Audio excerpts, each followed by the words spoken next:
자, 지난 9일 강원도 인제에서 무인기가 발견이 됐죠. 그런데 이 무인기에서 경북 성주 사드 기지를 촬영한 사진이 나왔다고 합니다.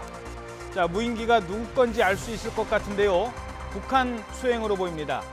사드 기지 촬영하고 이 사진을 찍고 강원도까지 북상을 하다가 아마 연료가 부족해서 추락한 것으로 보입니다. 조금 전에 들어온 소식인데요.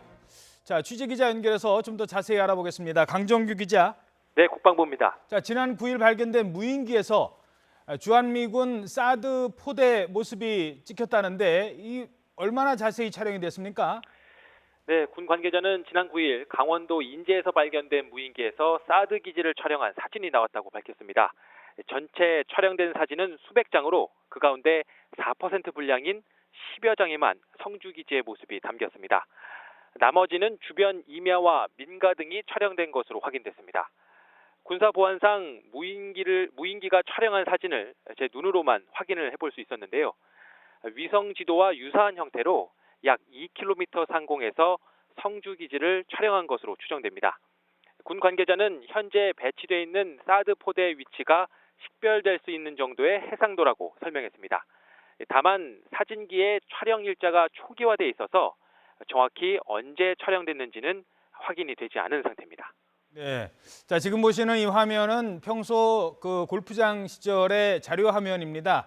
지금은 이 상공에서 촬영을 할 수 없죠. 지금 사드 기지가 있기 때문에요. 그런데 북한에서 무인기를 보내서 지금 현재 사드 포대가 배치된 성주 골프장, 옛 성주 골프장의 모습을 저렇게 항공에서 촬영을 했다는 겁니다. 지금 보시는 화면은 옛날 촬영된 화면이죠.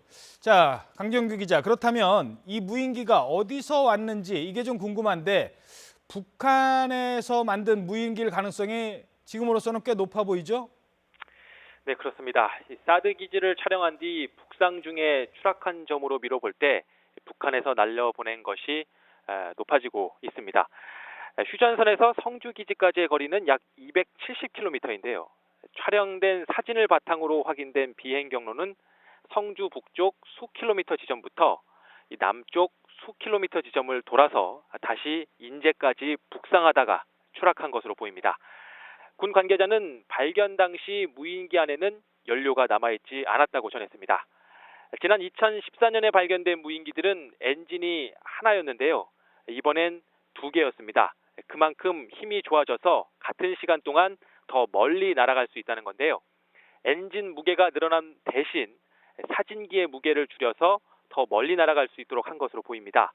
무인기에 탑재된 사진기는 흔히 미러리스라고 불리는 일본제 DSLT 카메라로 지난 2014년 백령도에 추락한 무인기에 탑재된 DSLR 카메라보다 작고 가벼운 반면 높은 해상도로 촬영할 수 있는 기종입니다. 군 당국은 다음 주 중으로 최종 조사 결과를 내놓을 예정입니다. 자, 지금 강정규 기자가 이 무인기 안에 연료가 남아있지 않았다. 그러니까 연료 부족으로 추락했을 가능성이 큰 것 같은데 문제는 내려올 때도 몰랐고 올라갈 때도 연료 부족으로 추락할 때까지 몰랐다는 거거든요. 자, 우리 방공망이 북한 무인기에 거의 무방비 상태였다는 것 아니겠습니까? 네, 그렇습니다. 이번에 발견된 무인기가 북한제로 최종 확인된다면 이제껏 확인된 북한의 그 어떤 비행 물체 가운데 우리 영공을 가장 깊숙이 침범한 사례로 기록될 전망입니다.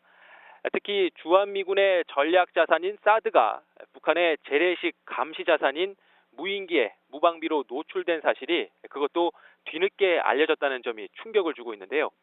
더 큰 문제는 현재 북한의 소형 무인기를 탐지할 수 있는 장비가 제대로 갖춰져 있지 않다는 겁니다. 군 당국은 북한이 약 300여 대의 무인기를 보유하고 있는 것으로 보고 있어서 대책 마련이 시급한 상황입니다. 지금까지 국방부에서 YTN 강정규입니다.